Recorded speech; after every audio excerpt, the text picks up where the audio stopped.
Oi, pessoal. Então, essa é a segunda parte da nossa videoaula sobre o desenvolvimento da ciência psicológica. E nós paramos na primeira parte falando um pouco do Descartes, que vai ser um filósofo considerado o fundador da filosofia moderna e que vai desenvolver o seu pensamento na época do Renascimento, na época em que o sistema econômico já se caracterizava como capitalista, com a comercialização, com a acumulação de riquezas. E isso vai ser fundamental para que a ciência se desenvolva enquanto um campo separado da fé e da religião. E para isso, essa separação vai exigir que esse conhecimento se apresente como diferenciado. E nós já vimos isso, o que caracteriza o conhecimento científico. Então, métodos consistentes de produção de conhecimento, que possam ser comprovados, que possam ser validados, reconhecidos, que haja uma linguagem rigorosa de comunicação desses achados, desse conhecimento. Então, a psicologia ela vai nascer enquanto ciência no século XIX, que vai ser um século marcado, então, pela nova ordem econômica. A gente tem isso no século XVIII como o ápice aí, da Revolução Industrial, enfim, da organização e do trabalho como elemento organizador aí da vida econômica. Isso se estende para o século XIX e até hoje, Então, uma nova ordem econômica é a necessidade de respostas das demandas da produção capitalista. Então, à medida que o capitalismo vai se desenvolvendo e as demandas produtivas também se ampliam, se tornam mais complexas, a ciência é chamada a responder às demandas do capitalismo. Então, tem lá que produzir em massa, que potencializar a produção, enfim, que controlar a natureza para que ela não destrua as lavouras, enfim. Toda a demanda de vida agora do capitalismo vai impulsionar, porque aí também tem acumulação de riqueza para investir na produção científica, vai impulsionar o desenvolvimento da ciência. Então, a ciência se desenvolve, a razão e o conhecimento serão desvinculados da fé. Então, não é mais a igreja que será responsável por dizer o que é verdadeiro ou não, responsável pela explicação dos fenômenos. É a ciência que vai ser responsabilizada por isso. O homem livre se torna consumidor de mercadorias e vendedor da sua força de trabalho. E a ciência moderna vai ser um conhecimento fruto da razão e de um método rigoroso.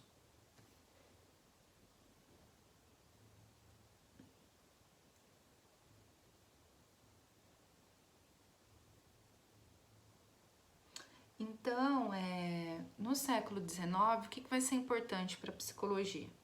O positivismo, desenvolvido pelo Auguste Comte, que a filosofia se adequa ao método moderno. Então, o positivismo ele vai estar muito vinculado a esse saber produzido a partir desse método sistemático, rigoroso, de investigação, como eu já disse. O surgimento das máquinas e a compreensão do corpo humano como uma máquina, já lá o Descartes já tinha dito, A dimensão pensante e o corpo. O corpo sem a dimensão pensante é uma máquina. Então, o corpo humano vai ser considerado como tal e as pesquisas serão desenvolvidas para entender o funcionamento dessa máquina que é o corpo humano.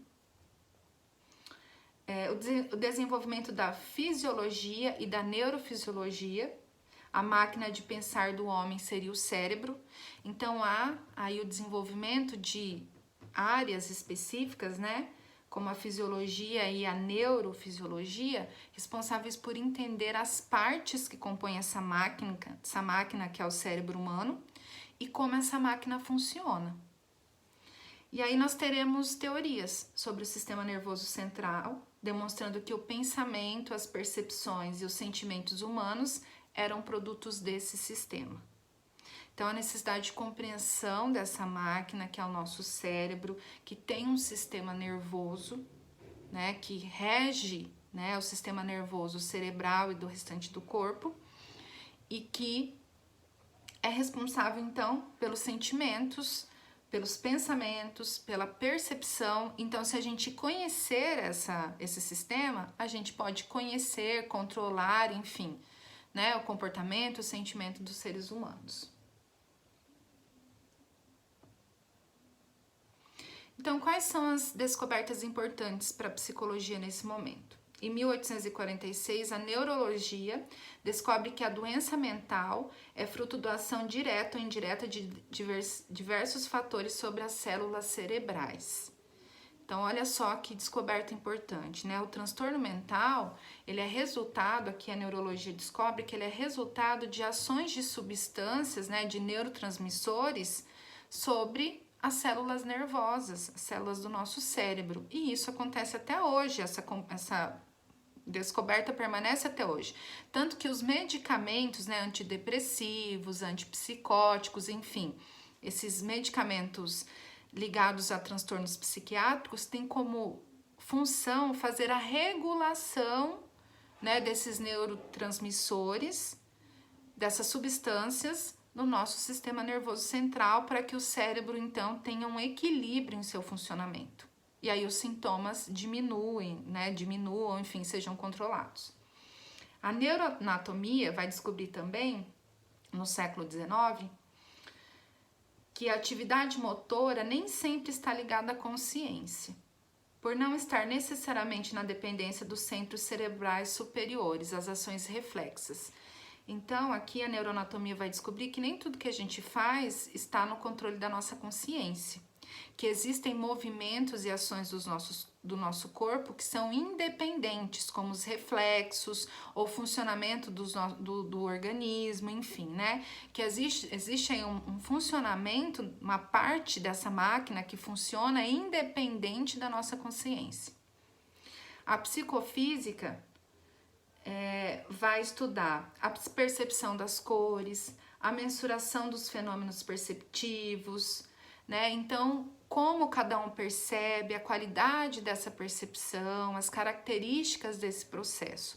Então, há efetivamente todo um empenho para entender como funciona essa máquina aí, que é o cérebro, e essa máquina aí, que é o corpo, né, humano.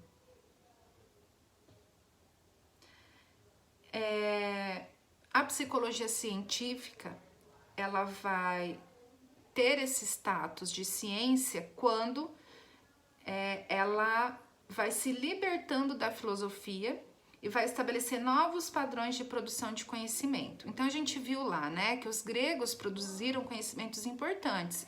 Mas como era, né, que esses gregos produziam esse conhecimento? Muito a partir da observação só, né?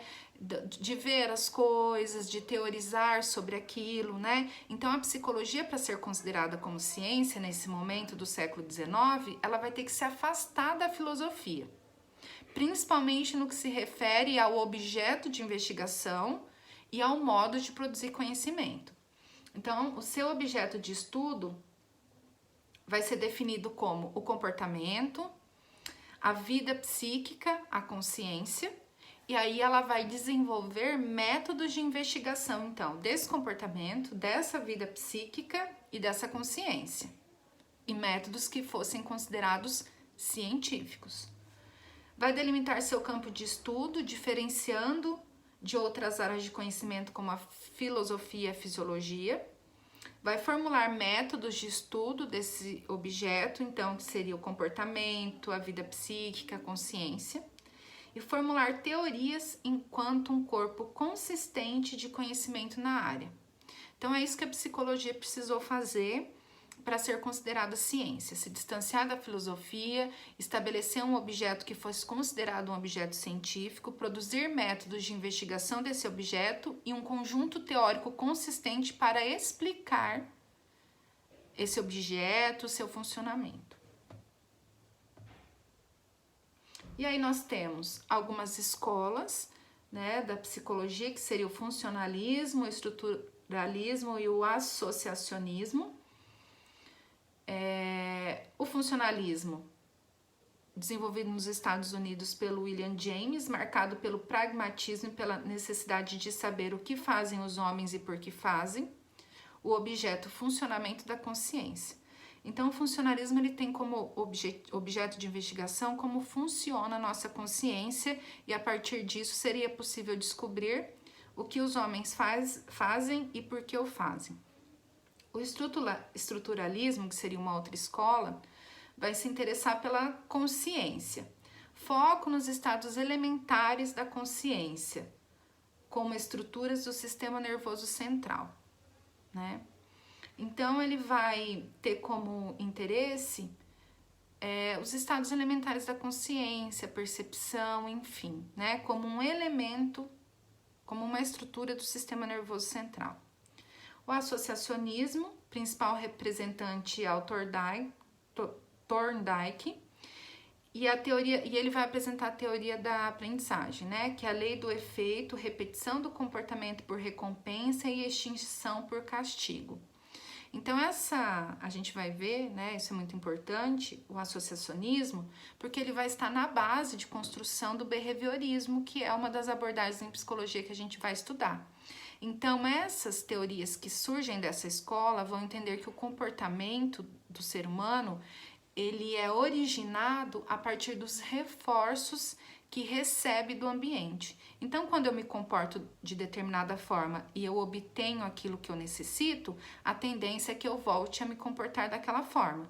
Ao passo que, se ao me comportar daquela forma eu não receber o que eu preciso, o que eu quero, não tenho a minha necessidade atendida, a tendência é que esse comportamento deixe de fazer parte do meu repertório de comportamentos.